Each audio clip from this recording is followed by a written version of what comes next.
బాబా ఎలా ఉందంటారు పరిపాలన? ఈ రోజు లోకేష్ గారు ఎక్కడ రాష్ట్రంలో ఏ మూల తెలుగు వారికి బాధ ఉంది అన్నా కూడా ఆయన స్పందిస్తున్న తీరుగానండి. మొన్న అక్కడ నుంచి రెస్క్యూ చేసి తీసుకొచ్చిన పరిస్థితి నేపాల్ నుంచి జనాల్ని. సో ఎలా అనిపిస్తుంది సార్, యువ నాయకుడిగా ఆయన పనితీరు ఎలా అనిపిస్తుంది? నేను 3 రోజులు 4 రోజులు ఫోన్లో చూస్తున్నా. మన తెలుగు ఇచ్చారు దగ్గరగుండు బాబాయ్. నేను కూడా చాలా బాధపడ్డాను. నిజంగా లోకేష్ గారు మట్టి ఇది మట్టి యాక్సాప్ అసలు మామూలు విషయం కాదు.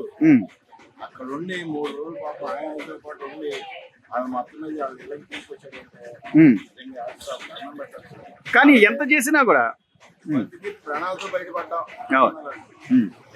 ఎందుకు మెడలో చైన్లు పోయినాయంట, బ్యాగులు పోయినాయంట, అన్ని కాలిపోయినాయంట, అద్దాల కార్లు అంతా కూడా పడగొట్టారంట.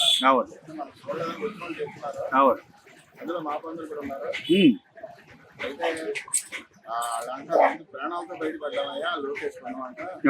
ఇది మట్టి యాక్సాప్. ఇదివరకే చంద్రబాబు పరిపాలన లేకపోయినా కానీ అప్పుడు ఏదో అక్కడ వాళ్ళు ఏదో పొంగిపోయి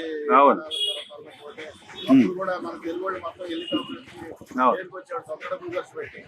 వాస్తవం. ఇది కూడా ఎవరి మళ్ళీ అమర్నాథ్ యాత్ర అప్పుడు ఈ రెండు అసలు నిజంగా కానీ బాబాయ్ అంటే ఈ రోజున ఆయన అనంతపూర్ లో పెద్ద సభ జరుగుతుంది, అక్కడికి వెళ్ళి ఆయన పబ్లిసిటీ చేసుకోవచ్చు. మొన్న మెగా డిఎస్సి 16,000 మంది పైచిలకు పోస్టులు ఇచ్చాడు, టీచర్ పోస్టులు. లేదా ఇప్పుడు ఈ రోజు స్కూల్లో పిల్లలకు యూనిఫామ్లని, మధ్యాహ్న భోజనం అని ఎంతో పబ్లిసిటీ చేసుకోవచ్చు, అక్కడికి వెళ్ళి ఆ సభలో కూర్చోవచ్చు. కానీ ఒక నాయకుడిగా అక్కడ నాకు పబ్లిసిటీ కాదు, పబ్లిక్ కావాలని చెప్పి ఆయన కూర్చుని ఎప్పటికప్పుడు వాళ్ళకి ఫోన్లు చేసి మానిటర్ చేసి మాట్లాడి తెలుగు వాళ్ళని తీసుకొచ్చిన విధానాన్ని ఎలా చూడాలంటారు బాబాయ్? నిజంగా ప్రాణదాత ప్రాణపిచ్చి పెట్టాడు అనాలి. అదే ఇంకా 3 రాష్ట్రాలు ఉన్నాయి, వాళ్ళు పట్టించుకోవాలి. మన ఆంధ్ర రాష్ట్రం ఒకటే వెళ్ళి మన తెలుగు వాళ్ళు కూర్చోడంటే ఎంతటి మామూలు వాళ్ళు ప్రాణమిచ్చే. సో భవిష్యత్తు నాయకుడు అనుకోవచ్చు అంటారా? ఇప్పుడు చంద్రబాబు నాయుడు గారు ఎలా అయితే ఆయన విజనరీగా పనిచేస్తాడో, ఆయన తనయుడుగా లోకేష్ గారు కూడా భవిష్యత్తు నాయకుడు అనుకోవచ్చు అంటారా? నిజంగా లోకేష్ మా మంగళగిరి గెలిచినందుకు మాకు ఆనందం. మరి జగన్మోహన్ రెడ్డి గారు మాత్రం ఏమీ చేయట్లేదు, వీళ్ళంతా అసలు వస్తుంది ఏమి అంతా మాయ చేస్తున్నారు. మేము 17 మెడికల్ కాలేజీలు కట్టాను అంటాడు ఆయన. నిజంగా 17 మెడికల్ కాలేజ్ చూసారు బాబాయ్ మీరు? మిగతా ఇంకా పునాదుల్లో అయ్యా మీడియా ద్వారా అవి కూడా ఫోన్లో చూసాం. ఒక 5-6 కట్టాడు. మరి అయినా కూడా ఎలా అంటే ఏం చెప్పినా కూడా జనాలు నమ్ముతారు, మనం ఏం చెప్తే అదే నమ్ముతారయ్యా. అందుకే ఈ నమ్మకాయ పడుకుని కూర్చోబెట్టారు. ఇంకా వీళ్ళు ఇంకా అబద్ధాన్ని ఎన్నాళ్ళు చెప్తారు. ఉల్లిపాయ టమాటా ఉల్లిపాయలు గురించి మామిడికాయలు రైతులు వదిలేస్తారంట. ఆయన 3 నెలల డబ్బులు ఇరా 24 గంటల్లో డబ్బులు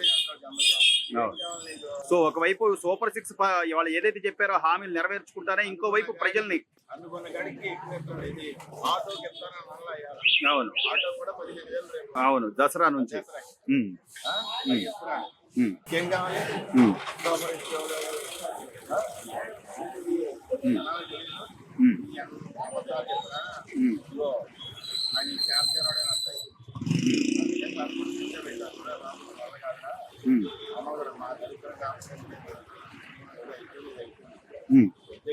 బాబాయ్ చివరిగా బాబాయ్ మీరు గమనించిన సూపర్ 6 పథకాల్లో ఇవి వచ్చినాయి అని సంతోషపడ్డాయి. ఈ రోజు పెద్దవాళ్ళ పెన్షన్లు కానివ్వండి, లేకపోతే పిల్లలు ఎంతమంది ఉంటే అంత తల్లికి వందనం కానివ్వండి, లేదా మహిళలు బస్సులో ఆనందంగా ఎక్కుతున్నాయి కానీ, ఇవన్నీ మీరు గమనిస్తున్నారు బాబాయ్, చూస్తున్నారా? అసలు ఆనందం పని లేకుండా కానీ పైన చేస్తాను. గొళ్ళకి గోపురాలకి వెళ్తున్నారు. ఓకే బస్సేగా శ్రీశైలం, తిరుపతి,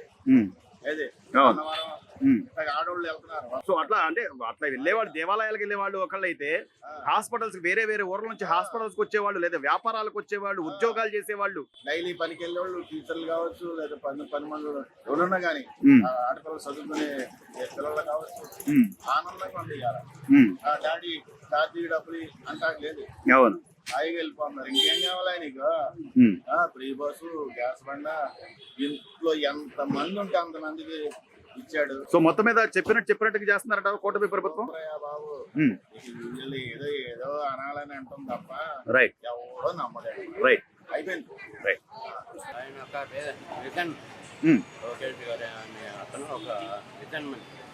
అతను ఏ మనిషి ఆపరేషన్ వితిన్ సెకండ్లో రెస్పాన్స్ అయ్యి దగ్గరుండి ఉమ్, ఆ పని నెరవేరేదాకా ఏది నిద్రాహారాలు ఫుడ్ లేకున్నా కూడా ఆ పని క్లియర్ చేసి బయటకు వస్తారు. ఉమ్, ప్రజలు ఎంతో ఆనందంగా ప్రోత్సహిస్తున్నారు లోకేష్ బాబు.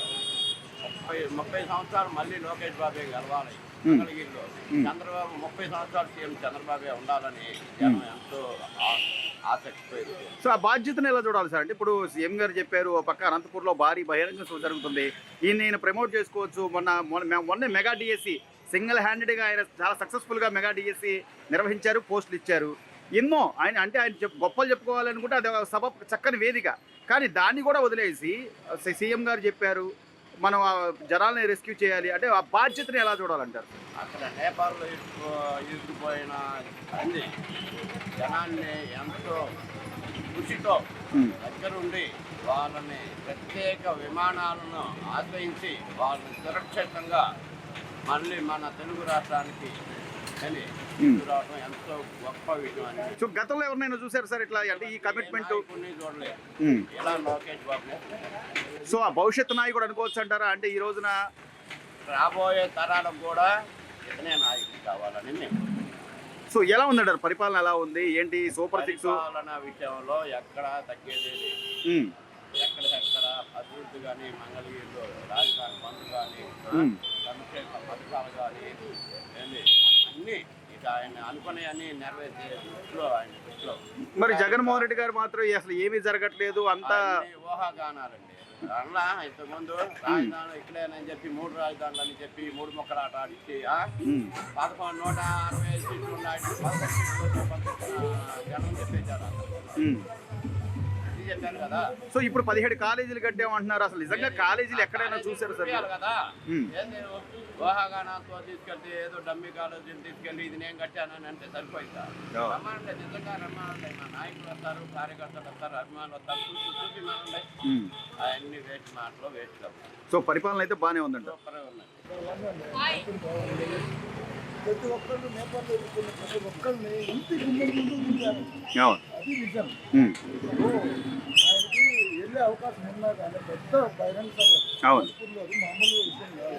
ఈయన ప్రమోట్ చేసుకోవచ్చు, చేసిన పనులు మొత్తం ప్రమోట్ చేసుకోవచ్చు. కానీ దీని మీద దృష్టి పెట్టి ఇక్కడ మ్యాన్షన్ చేసుకుంటా నైట్ డే అండ్ నైట్ అందరూ అంత గారు కానీ దుర్గేష్ గారు కానీ పెద్దలు అందరూ మ్యాన్షన్ చేసుకుంటూ కూర్చున్నారు. వాళ్ళకి ఇక నిద్రాహారాలు లేవు. వాళ్ళు ఏమన్నారు, నేపాల్లో కూర్చున్నారు, ఇంటి ముందుకు వచ్చినారు విమానాశ్రయంలో ఎయిర్పోర్ట్లో వాళ్ళు చెప్పిన మాటలు విన్నాం కదా. ఏమన్నారు, ప్రతి ఒక్కరు మా అదృష్టం లోకేష్ గారు మా అదృష్టం. అందరూ మనుషులందరూ కలిసి మమ్మల్ని చాలా బాగా మా వీడియో కాల్ చేసి మమ్మల్ని మంచి చెడు అన్ని కలిసి ఏ విషయంలో విత్ వాటర్ బాటిల్ సహా ఏది కూడా మాకు సౌకర్యం లేకుండా చేయాలి. అన్ని విత్ మినిట్స్లోనే మాకు రెస్పాండ్ అయ్యారు. సో అంటే సార్ ఆయన ఒక రాష్ట్ర ముఖ్యమంత్రి తనయుడిగా కానివ్వండి, లేకపోతే మంత్రిగా ఉన్న నేపథ్యం కానివ్వండి, కింద వాళ్ళకి ఊరికే ఒక ఆర్డర్ వేసి మీరు చూడండి అని చెప్పి అనొచ్చు. ఇంకోవైపు సభ మీరు అన్నట్టుగా సభ జరుగుతుంది, ఆయన మెగా డిఎస్సి నిర్వహించాడు, సక్సెస్ఫుల్గా జరిగింది, దాన్ని ప్రమోట్ చేసుకోవచ్చు. ఈ పబ్లిసిటీ కాకుండా పబ్లిక్ కావాలి అనుకునే ఆయన తీరు ఎలా చూడాలి సార్? ఎక్కడికి వెళ్ళాలో చేయొచ్చు మ్యాటరింగ్ అనేది, అవును, కాకపోతే ఆయన ఇక్కడ కమాండ్ కంట్రోల్ రూమ్ లో మొత్తం మ్యాటరింగ్ చేసుకుంటా ఉండాల్సిన అవసరం లేదు. ఆయన అక్కడే ఉండొచ్చు, ఆయన ప్రమోట్ చేసుకోవచ్చు. పని అవుతానే ఉంటుంది. ఉన్నారు కదా ఉద్యోగస్తులు చాలా మంది ఉంటారు, ఎవరి పని అది చేస్తూ ఉంటారు. టెక్నాలజీ ఉంది, ఆయన ఉండాల్సిన అవసరం లేదు. ఆయన అక్కడికి వెళ్ళవచ్చు. కానీ ఏంటంటే ఆయనకి ఇంట్రెస్ట్ ఎట్లా ఉంది, పబ్లిక్ అంటే అట్లా రెస్పాండ్ అయ్యే నాయకుడు చంద్రబాబు నాయుడు గారు తనయుడుగా కాకుండా ఒక నాయకుడిగా ఆయన నిరూపించుకుంటున్నారు అనుకోవచ్చు. చరిత్రలో లేదు కదా ఎంత మెజారిటీ ఇవాళ వరకు మనకి చరిత్రలో లేదు. కర్ణాటకలో అది జరిగింది, కొండంలో అది జరిగింది. కొండంలో జరిగినాక 24లో చూశారు కదా అందరూ ఎట్లా చేశారు ఏంటో. ఇప్పుడు మా దగ్గర మండలం, మంగళగిరి మండలం, తాడిపల్లి మండలం, 3 మండలాలు కదా. కానీ ఎంత చేసినా కానీ సార్ ఈ రోజు జగన్మోహన్ రెడ్డి గారు ప్రతిదీ ఏదో ఒక బురద జల్లే పనిలోనే ఉన్నారు. ఆయన ఏదో 17 మెడికల్ కాలేజీలు కట్టానంటాడు, ఏమో ఇప్పుడు ప్రైవేట్ పరం చేస్తున్నారు అంటారు. నిజంగా అసలు మెడికల్ కాలేజీలు ఎక్కడైనా ఉన్నాయా, దాఖలాలు ఉన్నాయా సార్? కట్టిన ఐఏఎస్ అమరావతిలో గ్రాఫిక్ ఈయన చేసింది మొత్తం నిజం. ఆ గ్రాఫిక్స్ మీద నుంచి చూపి కావమంటేనేమో ఎవరు రాదు, ఈ చూపించమంటేనేమో ముందు రాదు. వాళ్ళ బతుకు అట్లా ఉంది. అంటే ఇంకా ప్రజలు నమ్ముతారు మనం ఏం చెప్పినా కూడా మాయ చేసేయచ్చు అంటే నిజంగా ఈరోజు ప్రతిపక్ష హోదా కూడా ఇవ్వలేదనే ఆలోచన ఇంకా జగన్మోహన్ రెడ్డి గారికి రావట్లేదంటారా? నమ్మే వాళ్ళు అయితే పులివెందులు ఎందుకు పోయారండి మన వ్యక్తికి 30 సంవత్సరాల చరిత్రలో ఎప్పుడు పెట్టలా ఎలక్షన్ అనేది ఎనమస్ ఎప్పుడు ఎనమస్ అది మొన్న 11 మంది నామినేషన్ ఇచ్చారు. అదే ఎగ్జాంపుల్ అంటే అదే అంతకనే ఉంది. సో మొత్తం మీద అయితే పరిపాలన అంతా సవ్యంగానే నెంబర్ 1 రైట్. అన్ని పథకాలు అందరూ బాగున్నారు. ఏం గమనించారండి మీరు ఈ సంవత్సర కాలంలో? ఏం గమనించారు ఏంటి? పథకాలని కానీ అభివృద్ధి కానీ. సో మరి జగన్ గారు ఏం చేయట్లేదు అంటున్నాడుగా. ఇప్పుడు అసెంబ్లీకి వచ్చి మాట్లాడండి అంటేనే నాకు ప్రతిపక్ష హోదా కావాలంటారు. ప్రతిపక్ష హోదా జనాలు ఇవ్వాలంటారా లేకపోతే ఎవరైనా నాయకులు ఇవ్వాలంటారా?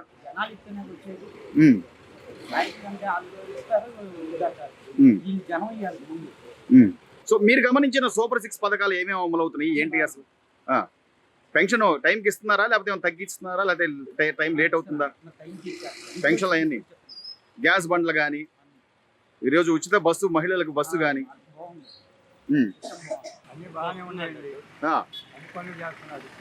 సో నేపాల్ నుంచి మన తెలుగు వాళ్ళని రెస్క్యూ చేశారు, చూసారా సార్? అంతమందిని ఆయన దగ్గరుండి వాళ్ళందరినీ కూడా వీడియో కాల్స్ చేసి ఎప్పటికప్పుడు మాట్లాడుతూ వాళ్ళని తీసుకొచ్చిన విధానం. ఇప్పుడు అంటే ఆయన ఆ స్థాయికి ఆయన ఎలా అవసరం లేదు సార్. కింద నాయకులు, కింద వాళ్ళకి చెప్పొచ్చు లేకపోతే అధికారులకి చెప్పొచ్చు, కానీ అక్కడ ఆయనే ఉండి కంట్రోల్ చేసి ప్రతిదీ మానిటర్ చేసిన విధానాన్ని, ఆ రెస్పాన్సిబిలిటీని ఎలా చూడాలి సార్? ఆయన నాయకత్వ లక్షణాలు ఉన్నాయి కాబట్టి ఆయనకి ఎక్కువగా అధికారులు ఇది చేశారు. సో భవిష్యత్ నాయకుడు అనుకోవచ్చు అంటారు లోకేష్ గారిని. మరి జగన్మోహన్ రెడ్డి గారు మాత్రం అసలు ఏమీ లేదు, ఏం చేయట్లేదు, వీళ్ళు అంతా మోసం చేస్తున్నారు తప్ప ఏం చేయట్లేదని ఆయన పదే పదే విమర్శిస్తానే ఉన్నాడు కదా. లేదండి సార్, ఇంకొకటి సంక్షేమ కార్యక్రమాలు బాగా జరుగుతున్నాయండి. అది మెయిన్. అన్ని ఇది ఇప్పుడు 6 సూపర్ 6 అది బాగా హిట్ అయింది, అందరికి ఇస్తున్నాడు. అది ఎవరెవరు అర్హత పెన్షన్ వాళ్ళు అర్హత ఉండాలి, అది మట్టిగా బాగా చేస్తున్నారు. ఇప్పుడు జగన్మోహన్ రెడ్డి గారు నేను ఏదో 17 మెడికల్ కాలేజీలు కట్టాను వాటిని నాశనం చేస్తున్నారు అని చెప్పి అంటున్నాడు. నిజంగా అసలు 17 మెడికల్ కాలేజీలు ఎక్కడైనా కనపడుతున్నాయా సార్? మీరు చూసిన ఏమన్నా శంకుస్థాపనలు? మరి వాటిని ఈరోజు వీళ్ళంతా ఏదో ప్రైవేట్ పరం చేసేస్తున్నారు, మేము ప్రజల కోసం కట్టామని చెప్పి ఆయన అంటున్నాడు. అంటే ఇంకా మోసం చేస్తే జనాలు నమ్మే పరిస్థితిలో ఉన్నారా సార్? వాళ్ళంతా ఎడ్యుకేటెడ్, ఇవాళ ఏ పనులు జరగకపోయినా వ్యతిరేకం చేస్తున్నారు. అది ఏ పార్టీ అయినా సరే. ఇవాళ ప్రజలందరూ కూడా గ్రాడ్యుయేషన్ చదువుకుంటున్నారు. అవును, ప్రతి వాళ్ళకి జరుగుతుంది మంచి చెడు. ఇవాళ డిగ్రీ చదువుకుంటున్నారు ప్రతి వాళ్ళు కూడా, అన్ని కులాలు. సో మొత్తం మీద అయితే లోకేష్ గారు అంటే గతంలో వాళ్ళ తాతగారు సీఎంగా చేశాడు, వాళ్ళ నాన్న సీఎంగా ఉన్నాడు, అయినా కూడా ఆయన జనాల కోసం జనాల్లోకి వెళ్ళి చేయడం అనేది ఎలా చూడాలి సార్? నాయకత్వ లక్షణాలండి. ప్రజలకు ఏ అవసరాలు ఉంటాయి, ఎక్కడ స్పందిస్తే ఇది అవుతాము అనేది కూడా బాగా మంచి నిరూపించుకుంటున్నాడు అంటారా? నిరూపించుకుంటున్నారు. సంక్షేమ కార్యక్రమాలు బాగుంటాయి తెలుగుదేశంలో, అన్ని వర్గాలు, ఎస్సీలకు కానీ ఈ సూపర్ వర్గాలు బాగా 10% అమలు చేస్తున్నారు. మరి ఏమీ చేయటం లేదు, అసలు అంతా మోసం చేస్తున్నాడని అందరికి. ఇప్పుడు అది మీడియా నమ్మలేక ప్రజలు ఎడ్యుకేటెడ్ పీపుల్ అయ్యారు ఇవాళ ప్రజలు. ఇవాళ డబ్బులు ఇచ్చినా మభ్యపడరు, ఒకవేళ ఇచ్చినా వాటికి ఎందుకు ఉపయోగించుకుంటారు, ఓటు ఎవరికి వేయాలో వాళ్ళకి వేస్తారు. Please subscribe to Leo news for more videos.